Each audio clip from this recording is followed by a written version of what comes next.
আসসালামু আলাইকুম। আজকের ভিডিওতে আমি সহজ উপায়ে মোগলাই বানিয়ে দেখাবো। তো এখানে হচ্ছে আমি ময়দা নিয়ে নিয়েছি, বেকিং পাউডার দিয়েছি, এর মধ্যে একটু চিনি দিয়েছি।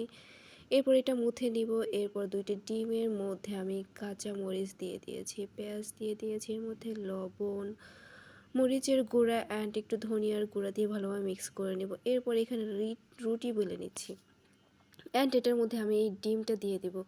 অ্যান্ড সাইড দিয়ে একটু হালকা করে পানি দিয়ে উপর থেকে আরেকটা রুটি দিয়ে দিব। অ্যান্ড এইটা আমি হচ্ছে একটু উঠিয়ে নিব। এরপর একটি প্যান গরম করে এর মধ্যে সামান্য তেল দিয়ে দিব। অ্যান্ড এটাকে ভাজতে দিয়ে দিব, উল্টে পাল্টে সুন্দর করে ভেজে নিব।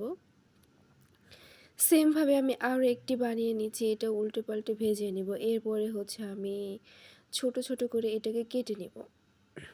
দেন পিস পিস করে কেটে নিতে হবে। অ্যান্ড এরপরে হচ্ছে আমি একটি পাত্রে সস নিয়ে নিব, কারণ সস দিয়ে খেতে এটা অনেক ইয়ামি হয়। তোমরা কিন্তু বাসায় এটা বানিয়ে নিতে পারো।